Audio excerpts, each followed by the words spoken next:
similar to Malaysia. And I remember when I was 16 years old, I have to take an exam called the O-levels exam. That's equivalent to your SPM, right? And I took 8 subjects. The day I got my results slip, well, I knew that I wasn't going to do well, but I didn't know it was going to be that bad because I only passed 1 subject. Everything else I failed. English was F9. F9 means it's under 20%. Seriously, I only learned how to speak English in my 20s.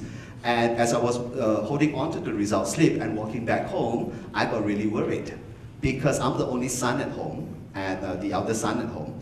And what happens is, you know, my father is a traditional Chinese father. I think Chinese fathers are the worst parents to have because they all inherently have Kung Fu. Yeah, because he would really smack me silly, you know. So as I hold on to the result slip and I was walking back, I started asking myself, you know, how can I come up with something, you know, so that I don't get beaten up? How can I come up with something so that I won't get scolding? And here's what I found, yeah. Within everyone, there is a side that's positive, there's a side that's negative, yes or no? And sometimes you have this internal struggle, all right? One part wants you to do something, another part don't want you to do something. For example, when you're lying down seated at home, a part of you wants to go to the gym. The other part of you just want to lie around. Usually, which one do you choose? Lie down. And you're so proud to actually proclaim that.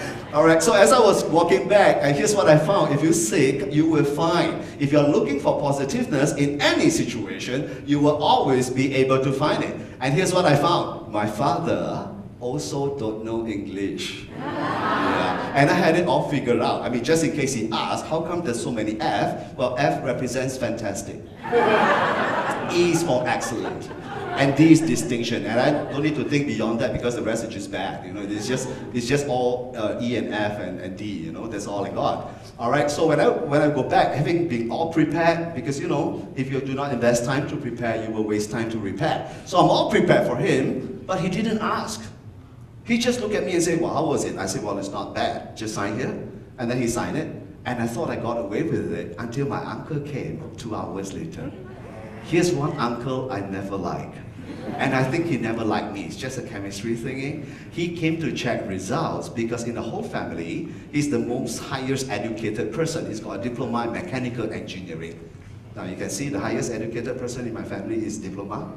So it's in the DNA, right? You really can't blame me, huh?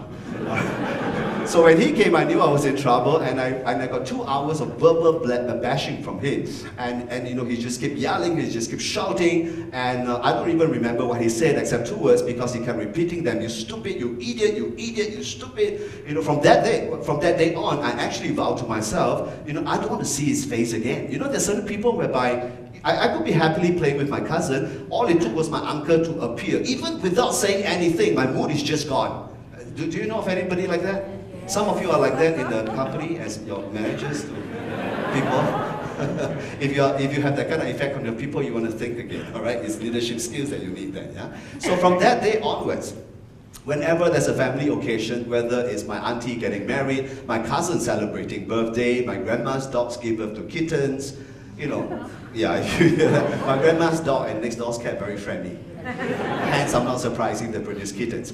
So whatever the occasion is, I will find all sorts of reasons and excuses. I just don't want to be there. All right. After my O-levels, SPM, we have a 3 months holiday break because that's when people start to change schools. They go to the college, they go to polytechnic, and so on and so forth. I took on a job, and like any young person who first came out to work, do you remember the first day you first came out to work? You had ambitions, didn't you? Huh? And then for us, especially Singaporeans, we want the 5 C's, the 6 C's, the 7 C's. You know what they are, right? The 5 C's will be car, credit card, cash, country club, condo, career, concubines. Okay, well, I wanted the first 6. Yeah. Okay, so what happened was, you know, I had all these big ambitions and all that. My first job, I worked in a fast food restaurant.